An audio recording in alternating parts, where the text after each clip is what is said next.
When your old career gives you lemons, throw in some ice, mix in some vodka, and call it a podcast. From the Mac of all trades studio in Fairport and driven by Victor Chrysler Dodge Jeep Ram, it's Billified, the Bill Moran Podcast.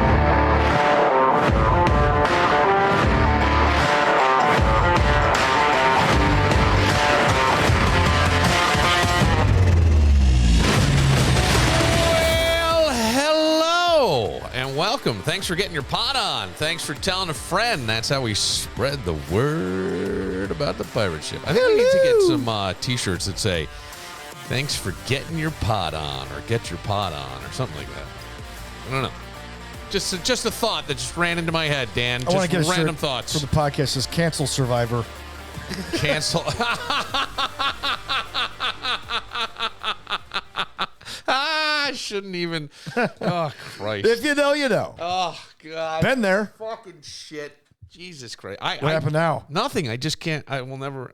Yeah. So, speaking of that, it's interesting that you say that because. I have a poem I'd like to read. No, I don't have a poem I'd like to read. I have. It's just strange. Sometimes I think we live in a world now where you got to watch everything you say. You can't be careful. And I don't know that I necessarily agree with that. Mm-hmm. I think that you're seeing more independent things happen. You're seeing, guys be able to say anything they want, but they're having to do it in their lane. And I think that's becoming more popular, and people are starting to notice that. Like the old show that we were on and the show before that you were on. Yeah. That show would not fly in a place like Buffalo. You guys would be off the air, or we would be off the air within a week. What do you mean? The humor that we did and the way that we talked, or you guys talked, on the show. How dare you? You were part of the break room, buddy. I was the producer. Okay. I was responsible for what came through the speakers. I know. But the way we talked, and the subject matter we discussed, I don't think would fly 60 miles west. Because guys got fired from 97 Rock. Right, but that was... For something that was alluded... Well, okay, that was alluded to on our show? I don't remember that. I mean, Tommy would do stuff like that all the time, but everybody was in on the joke. Everybody kind of understood when you listen to CMF that Tommy or you or anybody would make fun of everything, and you had permission to make fun of everything, and it was all good. All right, well... Out there, it's like taboo. You can't do that. But let's go back, though, because I'm not sure that... I think if we went back and we saw what was said, if we heard what was said in today's climate, would we feel differently? And I'll even say this. I had a program director, Stan Main. Love that guy. I got to go out and see him. He's now Farmer Stan.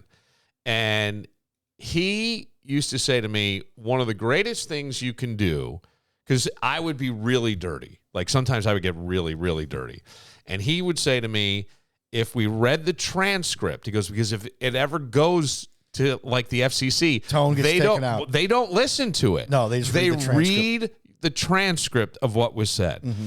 Now, we live in 2025 where, what were you going to say? Because you perked up there, and I don't want to lose that moment. So, I was thinking of Archie Bunker right before you said Stan Main. Yeah. And 15 years ago, somebody would have said, oh, they let gay guys farm now? Yeah, you meant Farmer Stan. Yeah. Stan is gay. Yes, right. yes. That would have been a comment. Yeah. That would have been like, that we would have laughed at years ago. I don't think gay guys farming. Well, we would have said something else instead of that. Yeah. Right? Nowadays, we have to, but like the point is we're beyond that. What's he farming out there?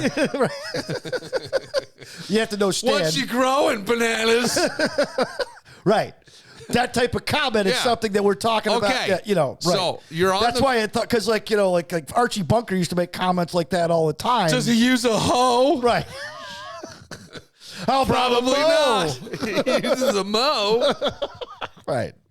Right. Uh-huh. That's why I laugh, because it's like you brought up Stan. He loves digging in the dirt button. But you guys used to make fun of him all the time. But it was all bad breath. Well, it was all part of the joke. Yeah. But everybody was cool with it. Nowadays, like if somebody takes it out of context and reads it like a transcript in front of the FCC. Well, yeah, but Stan was saying that to me back in the mid 90s. He was saying that to me. Yeah, but you could say a lot less now than you could then. Okay, but I'm not sure that I hear what you're saying. On government air, on air that is sponsored by certain people. Like even with podcasts. I mean, somebody could say, I don't want to support that kind of talk, and they don't. You find other people who will, right? But numbers will always speak, right? Yeah. If you get the numbers. Podcasts aren't regulated. No, they're not. But to a certain extent, the FCC can only go do so much. If you're not out of bounds, but you're saying something somebody doesn't agree with, they can pull their sponsorship, which the bottom line, and this is why I try to say these things, because I don't necessarily buy into, although I mean, a lot of people have pushed certain things my way, but I don't necessarily buy into the Stephen Colbert cancel. I certainly don't think the Howard Stern cancel. I think what is happening is the money isn't adding up, and it's late night in general. And one of the things that'll save Jimmy Fallon is that he is online. He is so huge. His bits and things are so huge. Right, people just aren't staying up to watch. Right, but they're watching. But they're watching. They can go on Hulu or they can go somewhere, so they're not watching at the scheduled time. Yes, it's on demand. So that's helping. But we had a couple guys at the radio station we worked at where they weren't really working. So at lunch, they take like a long lunch and they'd be watching Fallon. Like they closed their office door and they would. Who was that? I'm not gonna say who, but they would be watching like Fallon and other stuff that they didn't watch the night before.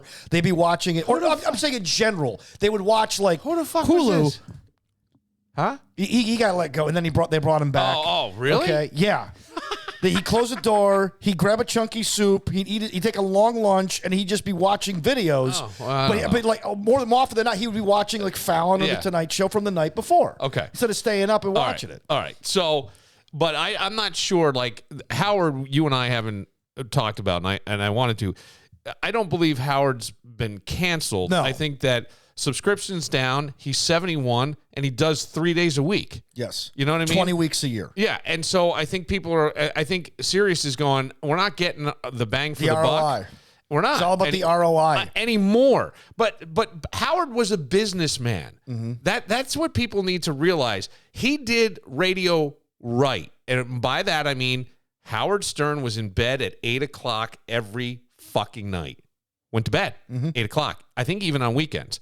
If you had dinner with Howard Stern, you were going to dinner at 4:30 or 5 in the afternoon. That's when Howard would have dinner. And I know that because I know people who interacted with. He's very disciplined. With Howard. He was like a Jewish business guy. You know what I'm saying? And I don't mean it, but he was a Jewish guy. But he had that same, it would be like a jeweler or he was disciplined in his craft. He wasn't this rock and roll heathen. No, he played a character.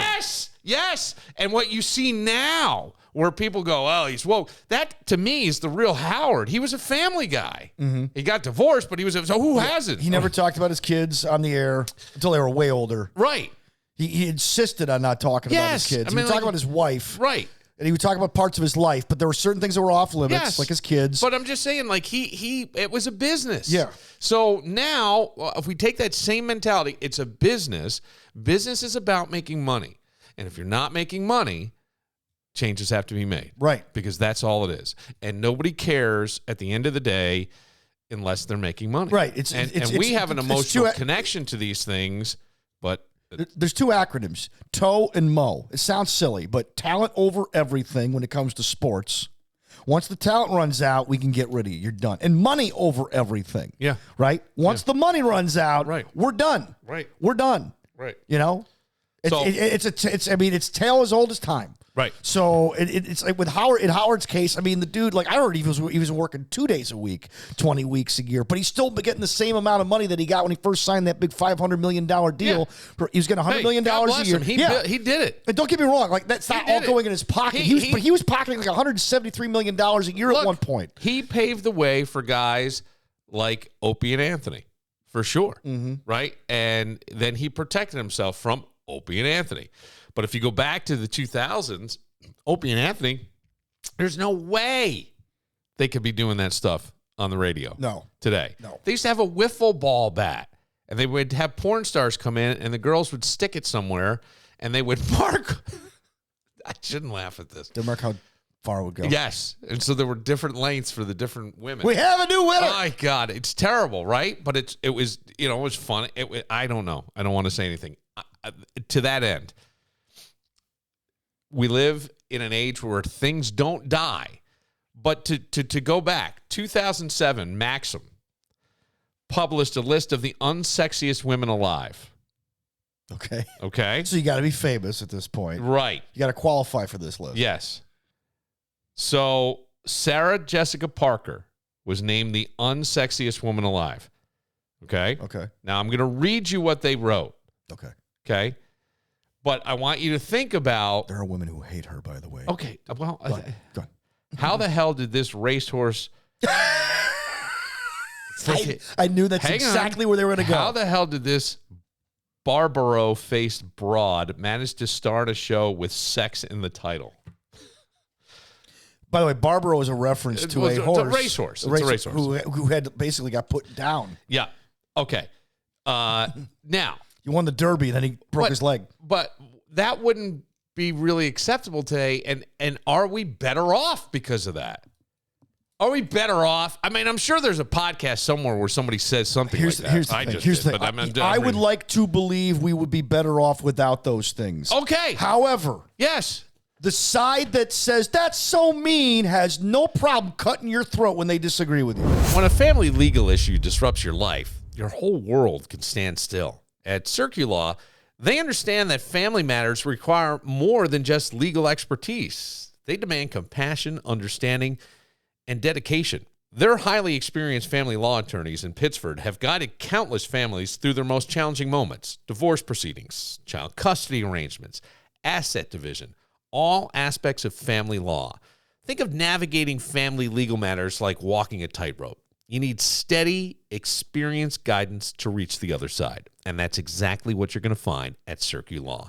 Their compassionate attorneys work tirelessly each day for one purpose: the betterment of you and your family. You don't have to face these emotional challenges alone. Take a breath and then take the first step toward resolution. Contact CircuLaw today to discover how they can help your family get back to what matters most. Call them at 585-385-2510 or reach out confidentially through their website at circulaw.com. CircuLaw, helping families get back to what matters most. Oh, I see you have random, rusty, ridiculous scrap metal all throughout your garage. I know that scene. Holding on to that extra siding from 2008? Come on. Pack up that garage mess and roll it down to Premier Metal, Rochester's #1 choice for scrap. We're talking metal from auto jobs, plumbing, HVAC, roofing, siding. If it's shiny, bendy, and mysteriously dented, they want it at Premier Metal. You know that metal shelf that attacked you in 1998? Get rid of it. At Premier Metal, they offer the best prices. This is a scrap metal commercial, not a spelling bee. Aluminum siding, electric motors, car wheels, copper wire, steel, sheet metal, 300 series stainless steel, auto batteries, lead, and even your ex's dumb weight bench. Make cash, clear space. Visit PremierMetalGroup.com or either of Premier Metal's state-of-the-art facilities. West Linden Avenue in East Rochester, just minutes off 490, or 11 Carn Street in Rochester, just minutes off 390. Premier Metal. Be a metal magician and turn that metal into cash with Premier Metal. So here's the other thing. We live in 2025, and everybody remember, and I think it's important for people to realize, we tell on ourselves, I've said this for years on social media. And we did that whole bit where I pretended the intern was a psychic, and then we got people online, and we all, like, each one of us were scrambling to find things. Yeah, we had Clairvoyant Val and Brittany the psychic stripper. Who's now a real estate agent. Two dumb people. Why? I don't know. Val was great. They're doing well. Brittany? What do you mean? Brittany's a real estate? Yeah, she's a real estate agent now. I'm not going to give you her real name on here, but she's a real estate agent. She's doing well. How do you know? Oh, yeah, because we were buddies on Instagram or whatever, and then all of a sudden she's doing her own real estate with her husband. She's Brittany. Yeah, I got a boyfriend. He says he's moving to Arizona. Remember? Yes. And Tommy goes, that's why I said dumb. Tommy goes, where? She's like, Arizona. It was like, we had so many people like that. for that show. Oh, so many I'll never characters. forget when JJ, God rest his soul, JJ Perrone, loved that guy. Really, really had some funny fucking moments with him up in Montreal and everything. He would walk around in that. He got the FBI shirt, the female body inspector. He thought it was the funniest fucking thing. It's so stupid. Right. And like we're in a taxi cab and they speak French. And we're asking to go, and he goes, "Hey, tell him to go here." And the guy goes, "Hey, we need," and he goes, "Hey, see, I don't speak Spanish." And I go, "Neither does this guy, you stupid fuck." But when he said to me and Tommy, like we're ripping on him, we're making fun of him. He goes, "Hey, why don't you two go look at a porno book?" Wasn't there a time where Jack Garner came into the studio? Oh, Jesus. Don't make me tell that story again. I've told this story many, many times. Sorry. I will tell it again. Okay. You never told on this podcast. I think I have. I probably have. Okay. Jack Garner, God rest his soul. Yes. Okay. A lot of that going on. JJ, God rest his soul. Mm-hmm. Tommy, there used to be, so here's what happened, because we were talking about Opie and Anthony. They moved me, they got a new program director, they extended Dave Kane, and they put me from 4 until 9 at night. Mm-hmm. And they told me after 6 o'clock, you can do whatever you want. Worst things you could have ever said to me. Worst thing. So 4 to 6, you're just talking up records? I was talking up records. I had to get the let out. And then at 6 o'clock, it was like all points bulletin for just fucking around. I mean, I did a game. This is a game I did. I called it Skull Sessions. You ready for this? Yes, I've heard this story. Okay. I did actually get one person to play.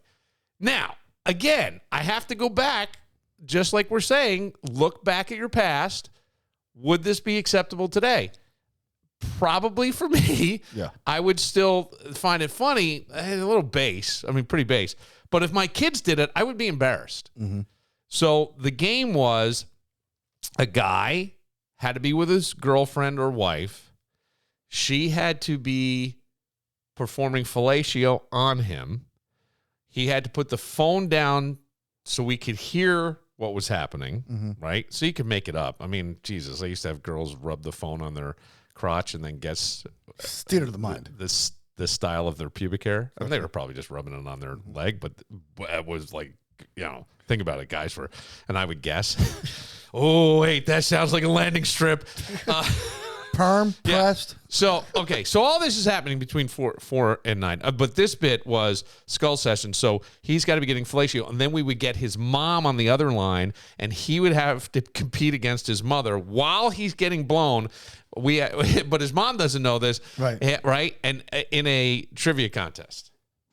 And you would hear, like, every once in a while, you go, hey, like that kind of, and his mother goes, what is going on with you? Because I think I know the answer. All of that, like, not, right? Yeah. So I got to play. Then Opie and Anthony are going to get syndicated. And Opie had worked with Wheeze, and they say, we want to give it to the station for free, just to say we're in another market. So the station wasn't paying for it, and they were part of the same company at the time. So O&A, but they were like, we're going to run them from 7 to midnight. So they come to me, and they go, well, you're going to have to just do straight music, because we're going to start you at 3. You'll go 3 to 7, traditional time. And we're losing our rock identity, because they're starting to call us a talk station, because it's Wheeze for 5 hours in the morning. Then you were doing and then talk. then O&A. Oh, so yeah, they're right. saying to me, you can't do your shit anymore. So I'm like, all right, I got to get out of here. So I get a job and in North Carolina, and I go down, independently owned radio station by a really rich guy who had sold off. He had a whole bunch of stations throughout the South, and he kept this one in Greensboro, and he used it as a tax write-off for his private plane and stuff like that. And they had everything you wanted, and they were paying great money, and they had a really successful morning show, and they wanted a similar type show in the afternoon. And so I got the job. And there was a new GM at the radio station. And I don't know what happened, but they sent a cease and desist from CBS and threatened to sue this independent radio station if they hired me because I was still under contract. I was under contract making like $32,000 a year. It's like, what the fuck? And I had the 2 boys at the time and my wife. So they come to me and they go, we want you to be the program director. And I said, no. And we want you to produce Weeze's show because I had done some bits for Weeze. I would hear something when I was home with Jackson, my oldest son, in the morning before I dropped him off at daycare. And I would go in and I would produce it and I would send it to Weeze. And he fucking loved it and played it.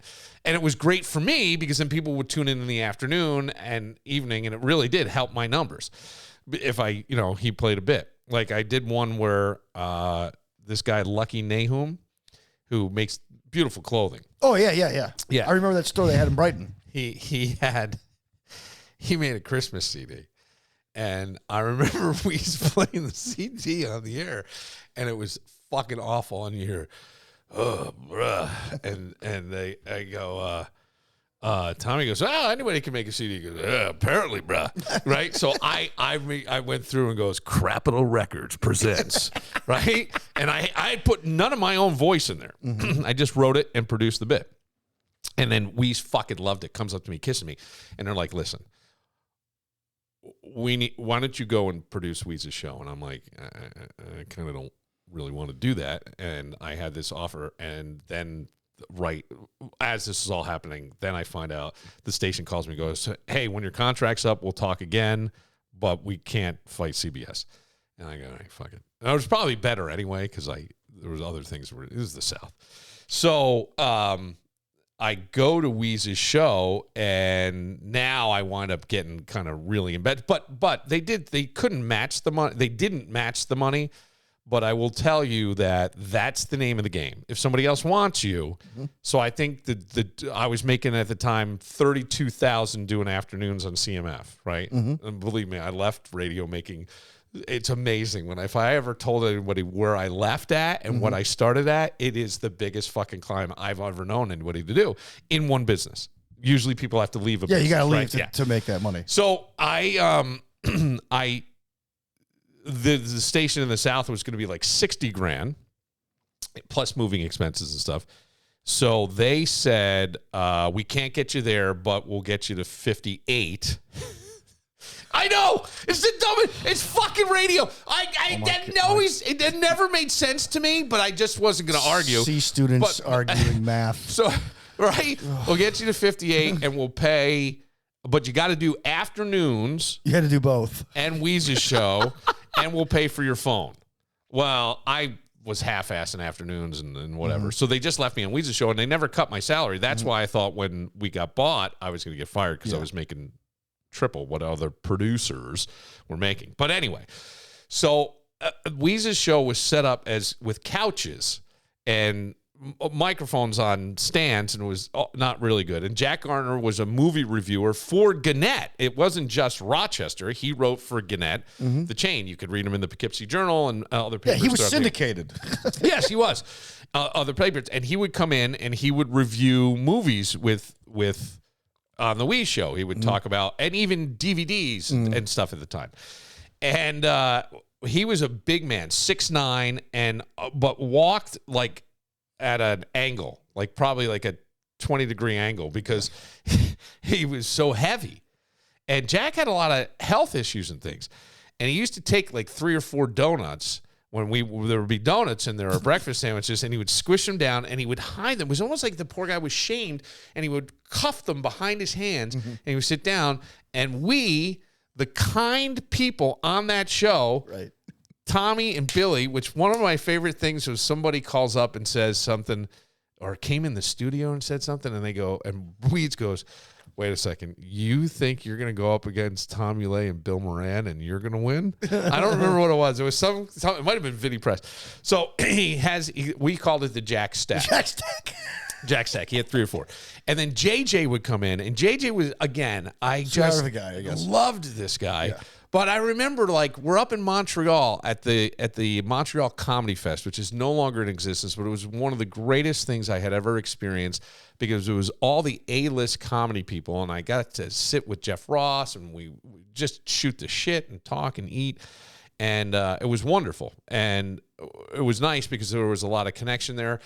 There was a guy named Howard Lapidus who actually owned the Man Show. Did he die too recently? Yes, a couple years ago. Yeah. But Howard was there, and Howard was trying to secretly steal me and get me to go to California. And Weez knew it, and Weez called it out on the air, and I got pulled into an office going, "You're under contract. Remember what we did the last time?" I'm like, "Yeah, fucking sue LA. Go ahead." Yeah. But I didn't push it. But so you were around all these people, and it was wonderful. JJ comes out, and he's got, it looks like Lincoln Logs where you would, start with the square and then build up. He had a Lincoln Log tower of fucking bacon on his plate. And he goes, "What? I'm on the Atkins." And he lost a shit ton of weight. The motherfucker lost a ton of weight. Right. He looked great. I mean, there was a time, now you got me going. I did not intend to tell these stories. That's okay. I hope people don't get bored. Well, it was a story about like how Jack and JJ. No, I'll get back to that. Okay, but let me go off on this JJ story. One time, like, we had a big party and we're at Weez's house. I hope somebody sends this episode to Brother Weez. Because I don't know if Weez will talk to me anymore. I have no idea. No, there's nothing. I think that there were hurt feelings over the years. I don't think in the end there were. There certainly weren't, but yeah. And I once read an entire article of mine from the Times. Well, I believe me, when that happens, I'll get a message or two, and I think that's wonderful. But I have no problem with him, and I never did, ever. But apparently, other people. And I never worked with him. I had the pleasure of working with him. I did. So, we're at his house, and I think there were kids in a pool, and some kids started thrashing around. And I jumped in, and my phone was in my pocket, and they weren't waterproof at the time. And I remember getting all out, and I'm frustrated. I'm looking over, and I hear all this cackling. And I hear JJ getting, like, annoyed. "Fuck you, I can do it, blah, blah, blah, blah, blah." So JJ decides, when he was a young man, was in great shape. But now he's, like, in his late 40s, and he's got a pot belly. And he says he can go out on the trampoline and do a flip. Okay? So he goes out on the trampoline, and he's going down, and this motherfucking thing is touching the ground, and he's going, and he's got a cigar in his mouth. And he does a flip and lands fucking flat on his face, comes up. It looked like a cartoon character with one of those exploding cigars all ripped up and everything. And he's just like, and we are fucking, God, we couldn't breathe. We couldn't fucking breathe. And that's the kind of shit that always happened on that show. There's a guy that many people know, and this may upset the guy, but I found him delightful, and he's still around.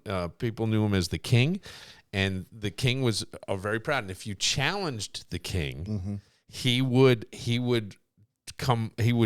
match the challenge. Like, this guy, I will say this, and I have said this, and I said this to Weez at one point.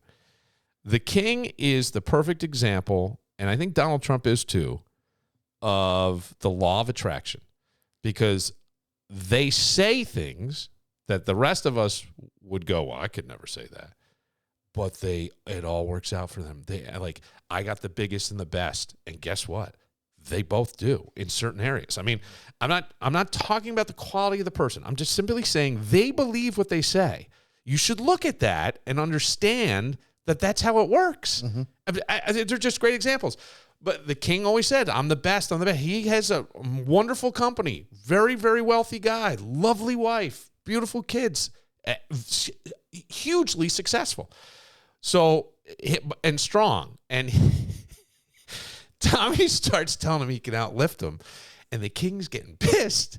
And he's on the phone on the show, and he goes, "I swear to God, I'm going to put a bench press in the back of the truck, and I'm coming out to the cottage. I'm going to blah, blah, blah." And We's going, "Blah, blah, don't do it," because he's going to do it. Like, Tommy just knew the buttons to push. But that was the whole show, was that. Yes. Like, they made, where I said Howard Stern was more business, Weez would be up drinking wine till midnight or something. Like, he was the rock and roll guy. Yes. Truly the rock and roll guy. Yeah.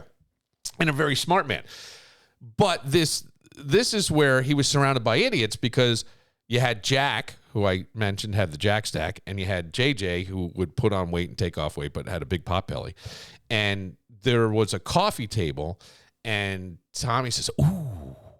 Remember when he used to say, ooh? Yeah, ooh. He goes, ooh, Jack and JJ are coming in. He goes, and there were all these Hershey Kisses. And he goes, I'm going to splay it out like a cornucopia. Right? And I'm going, you're such a dick. You're such a dick. And he did. He made it like he had them out. They actually were in a little shape. Like they went around into a circle.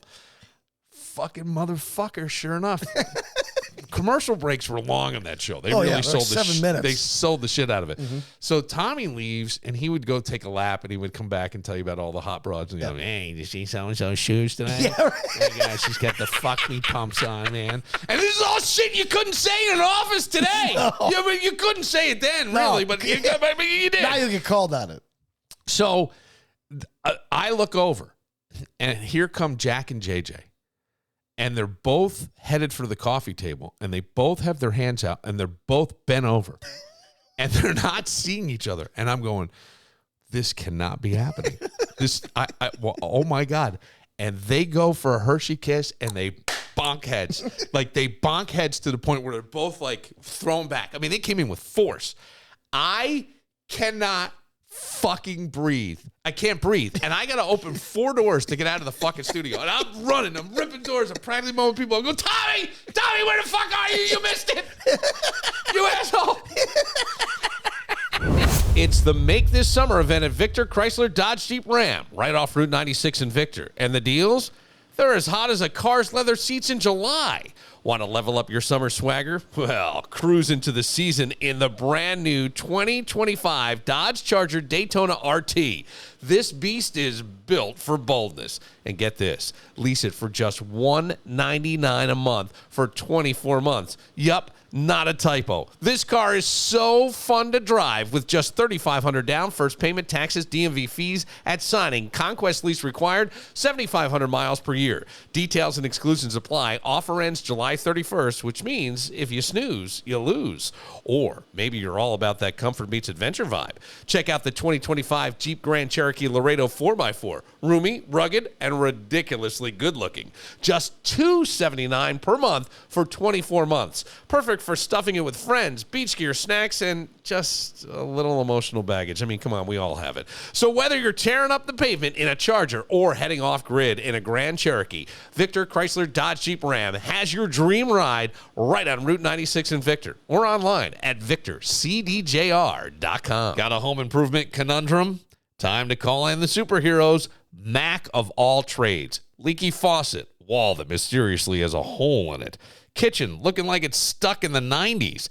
Mac of all trades is here to save the day. No capes, just expert repairs, remodeling, and handyman services that get the job done right. Call them today at 585-202-9218. That's 585-202-9218. Or visit them online at macofalltrades.net. Because every home needs a hero. Mac of all trades. I said everything lives on the internet. So someone is telling me today that they have a new boyfriend, and I'll say recycled boyfriend. If I were, I'm seeing somebody, I'm recycled, right? I was married. I call it recycling. Oh, okay. It's a funny thing, but so you retread. Yeah, you're right. It didn't even come out right. Yeah, well, it almost did right. Actually. Yeah, that would have been perfect. But my point is, so this person had been married, and then the person that they're dating obviously had been married at one point, and then I think was in another relationship that was fairly serious. And she noticed he had a tattoo. Now, this is where everything lives on the internet. Didn't know that he probably didn't think anything of the tattoo. But for some reason, this woman decided to go on to the ex-fiance, they never got married, the ex-fiance's Facebook page, and notices that tattoo, or the one particular tattoo, is a matching tattoo. Mm-hmm. That happens. And gets very upset. And so the dude says, I will have it removed. And she goes, well, you don't have to do that because I hear it's very painful. But he goes, no, every time you see it, you're going to think of that. Mm-hmm. So, no. And she's like, no, just have it turned into something else. Don't keep it the way it is, but turn it into something else. And I'm going, had you not gone on the fucking internet and dug through, which is, again, who can tell anybody to do whatever they want? But, and I don't know how I would feel if, I don't know that here's the problem with me. I would just go, yeah, to me, it's graffiti on your body, but it's also part of your history. I think tattoos for people can kind of speak to different points of their life. It's sort of a museum. Yeah. You know, I mean, I would like to not see your ex-beau's name in a spot where I'm banging you, and it's the tramp stamp, and it says property of. Okay, that it would. Yeah, I got it. Am I going too far here? No. So this guy says, no, I'm not going to do that because even when you see that, you're going to think, and he's in the process of having it removed, which is very painful, and I think fairly expensive, and it's going to go a number of months. And I'm thinking like, oh, they don't have tattoo removal insurance now? I don't think so. Well, I went through. It's usually spaced out 4 to 8 weeks apart, and it's multiple sessions. You could go 10 plus depending on the tattoo, the age, and the color placement. And what it does is it just breaks down the color, and your immune system then gets it out, which I don't even know if I like the sound of that. And it's $200 to $500 per session, but you need anywhere from 3 to 10. Right? Yeah. So you could be spending $5,000 to get rid of. Yeah. I want to tell you about a gem right in the heart of Webster. Cobblestone on Main at 109 West Main Street. We've been talking about them since the inception of the podcast. This isn't just another restaurant. It's not. It's a flavor destination that has everybody talking. We're talking about mouth-watering dishes, like their grilled salt and pepper pork chop with blue cheese and crispy Brussels sprouts topped with a tantalizing tomato bacon chutney and balsamic glaze. Doesn't that sound amazing? There's more. If you've got a chicken wing expert in your family, and we mean true connoisseur, they're going to be in heaven. My 14-year-old son swears these are some of the best wings in town. And the best part? These dishes are perfect for sharing. So gather your friends, bring your appetite, and experience the deliciousness that is Cobblestone on Main. Located at 109 West Main Street in the village of Webster, where incredible flavors meet unforgettable dining. It's grilling season, baby, and Palmer's Direct-to-You Market is bringing the heat. 900 Jefferson Road in Henrietta and online at palmersdirecttoyou.com. Grill warriors, fire up those flames. Palmer's Direct-to-You Market is your one-stop meat and seafood paradise this summer. Whether you're hosting the block party of the year or just treating yourself to some backyard sizzle, Palmer's has exactly what you need to own the grill. Say hello to the homemade fresh trio blend slider patties on special. 3 ounces each, packed with Palmer's signature in-house mix of certified Angus beef chuck, sirloin, and brisket. Build your own slider flight and explore bold new flavors like the ridiculous blend patties. Yes, they're as ridiculously good as they sound. Available in full size or slider size because your grill deserves options. Hooked on seafood? Well, then dive into the fresh mahi-mahi fillets at Palmer's Direct-to-You Market, just $13.99 a pound. Or grab a 2-pound bag of farm-raised tail-on cooked shrimp for only $14.98 a bag.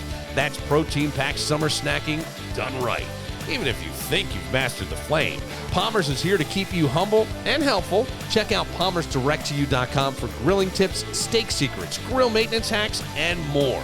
Because greatness starts with guidance. So let's make this the greatest grilling season ever. Head to Palmer's Direct-to-You Market, 900 Jefferson Road in Henrietta, or visit palmersdirecttoyou.com. Meat, seafood, skills, sauce, sizzle, it's all here at Palmer's Direct-to-You. Now go forth and grill like a legend. Someone wrote me and said, okay, this goes to what you say about, quote, the giving of your time. Just wanted to share. This is Taylor Swift on the Kelce Brothers podcast, which is kind of cool. People can be out here. People might be out here doing too much. Just shaking ass. Doesn't mean I have to do a damn thing. Yeah. We live in such a social media moment where a lot of people's identities and they get their feedback from that, right? Like, and I'm a real constructive criticism guy. Like, give me constructive criticism all day. I will take it. Coach me up. It'll fuel me. She's an athlete, dude. It's helpful, right? But I have so many like friends or acquaintances or people where like they'll see one comment they don't like, right, and it will ruin their day. It'll ruin their night. Like, and I just want to say to them, like, you should think of your energy as if it's expensive, as if it's like a luxury item. Not everyone can afford it. Yep. Like, not everyone has invested in you in order to be able to have the capital for you to care about this. Right. Because like what you spend your energy on, that's the day. Okay. I'm going to say something that I don't know how people will take it.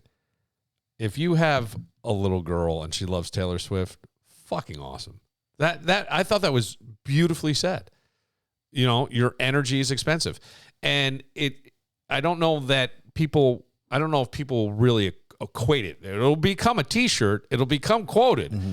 But what she's saying is don't let other people's opinions of you. That's where I always go, turn the other cheek. Or where's the coaster of all the sayings that I had? Yeah, right. I think I had one in here. Barrier to entry? No.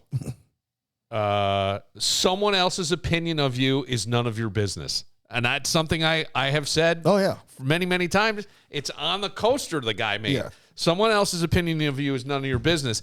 And it's hard because we live in that world where people are saying things about you, and it can be very, very hard. And that's why I say often, like when we were talking earlier, and, you know, there are words that I can say and I can't. You can't say, I can say, I can't, you can't. I go, I don't care. I don't care because all that stuff is just noise. It's just fucking noise. And that's where I'm going, you know, what are you going to spend your time on? Are you going to spend your time upset and frustrated and scared, or are you just going to go, it doesn't matter because tomorrow's a new day and no one's going to think about it or whatever? I really like the way she said that. I like what she had to say. I have no issues with that. Your energy is, you should have a cost for your energy. There are three things to that. Number one, like the constructive criticism part that she said. Yeah. I would much rather be, hurt by the truth than comforted with a lie. Okay. Well, what she's saying is constructive criticism instead of just telling me I look fat and stressed. Right. No, I know what you mean. But like, no, that's why I agree with her on that. That's what she means by that. Number two, like the whole thing about the energy and stuff. Imagine how much power you're giving someone when they're, as people like to say nowadays, living in your head rent free. Yeah, right. Exactly. And that could become, like, if you don't get over something within 3 minutes, it can become an entire day. Mm-hmm. You got to get rid of it. You got to figure out a way in 180 seconds or less to just, okay, I'm moving on. It's hard. It takes practice, but you got to ask yourself, is this really true? Is this absolutely true?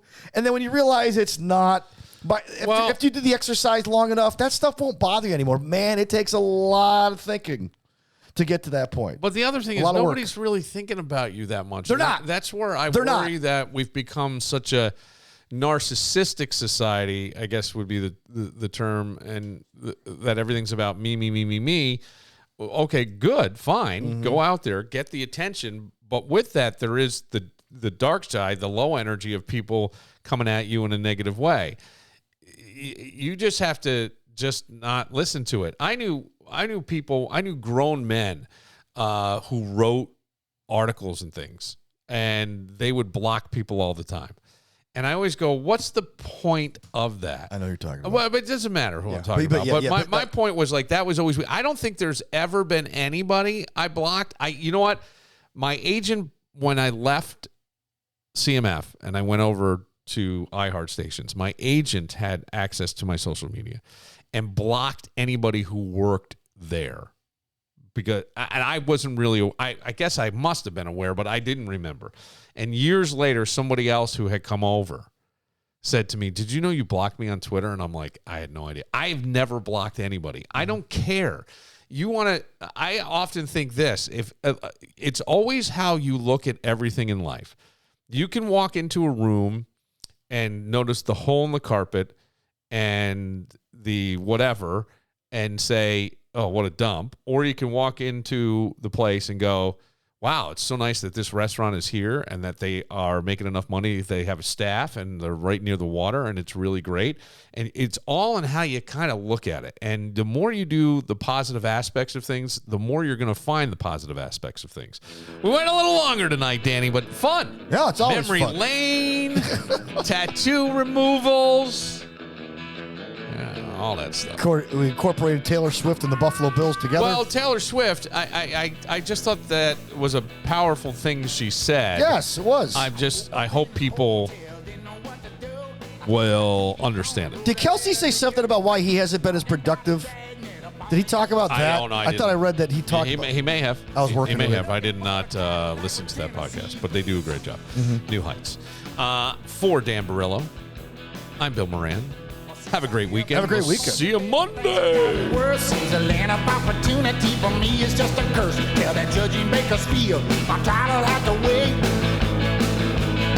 Down here, they're looking for a Cadillac with Tennessee plates.